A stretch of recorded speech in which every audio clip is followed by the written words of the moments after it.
राधे राधे जय श्री कृष्णा भक्त जनों। क्या कहा श्री हरिवंश गुरु जी प्रेमानंद जी महाराज ने, जब एक भक्त ने पूछा सही गुरु की पहचान कैसे करें और क्या दीक्षा लेने के लिए पात्रता होनी चाहिए। आइए जानते हैं हमारे प्यारे गुरु जी ने क्या कहा। वीडियो मई अंत तक बने रहे। सफल बनने का राज हमेशा अंत में ही मिलता है।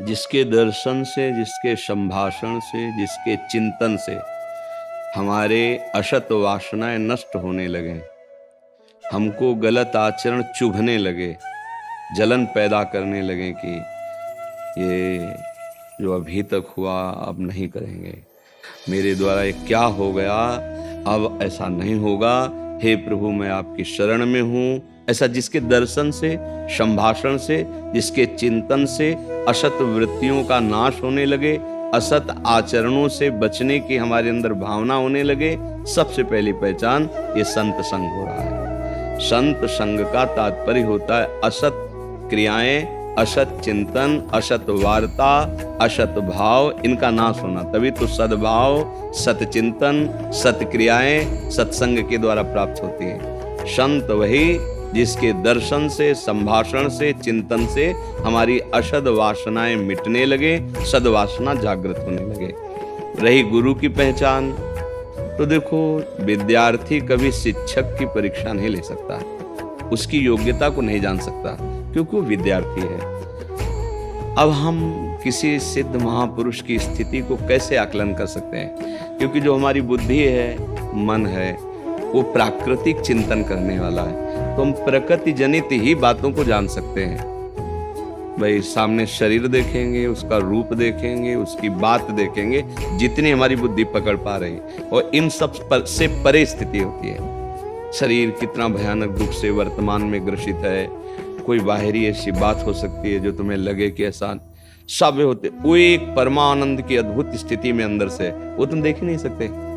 तो गुरु तत्व ब्रह्मानंदम परम सुखदम केवलम ज्ञान मूर्तिम, ये पांच भौतिक मूर्ति है, ये दुखमय है, और आप देख सकते हैं इन नेत्रों से और मन से और बुद्धि से, तो आप इसी की क्रियाओं को देख सकते हैं, इसी को देख सकते हैं। वो है कैसा? जो गुरु है वो ब्रह्मानंदम परम सुखदम केवलम ज्ञान मूर्तिम द्वंद्वातीतम गगन सदसम तत्वमस्यादि लक्ष्यम एकम नित्यम विमल अचलम सर्वधी साक्षिभूतम भावातीतम त्रिगुण रहितम सद्गुरुम तम नमामि।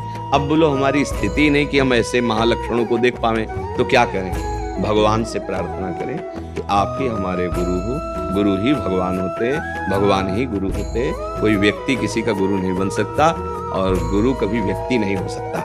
दोनों बात समझ लिए। तो हम भगवान से प्रार्थना करें कि हे भगवान, आप जिस रूप में गुरुदेव रूप से मिलना चाहते हो, या आप हमारे पास आ जाओ या हमको आप घसीट लो, तो वो जब पहुंचाएंगे या वो जब आपको वहां पहुंचा दें या उनको वहां पहुंचा दें, उसमें कोई संशय नहीं होगा, क्योंकि भगवान के अनुग्रह से ही सद्गुरु रूप भगवान की प्राप्ति होती है। पर हम सत्संग या संत संग का लक्षण इन तीन बातों से जान सकते हैं।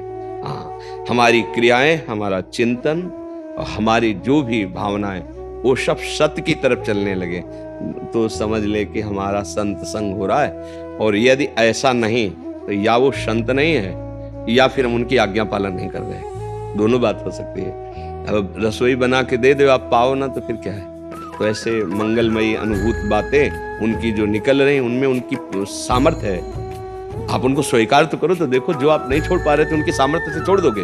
उन वचनों के साथ सामर्थ्य है, आशीर्वाद मांगने की जरूरत नहीं। जो संत महापुरुष जन होते, उनकी वाणी में सामर्थ्य होती है, वो सुनते ही आपको अपने रंग में रंगने लगेंगे, सत्य में लगाने लगेंगे, क्योंकि उसके साथ पावर है।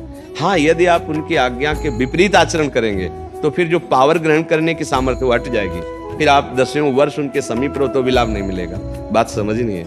अगर बात मान गए तो दसियों हजार कोस दूर से भी उनकी बात में वो सामर्थ्य के आपको उठा देंगे। तो बकाया पूर्णतया परिचय तो जैसे भगवान के लिए सोई जाने जे देव जनाई, ऐसे संतों के लिए है, वो अपना स्वरूप जनवा दें तो आप जान जाओ, नहीं तो ऐसे नहीं जाना जा सकता। क्योंकि मन बुद्धि नेत्र हमारे जो भी है ये सब प्राकृतिक है और स्थिति चिदानंद होती है। तो चिदानंद में स्थिति को चिदानंद के द्वारा ही जाना जा सकता है। तो सोई जाने जे देव जनाई, अगर जान गए तो जानत तुम्हें तुम वही हो जाओगे जो है।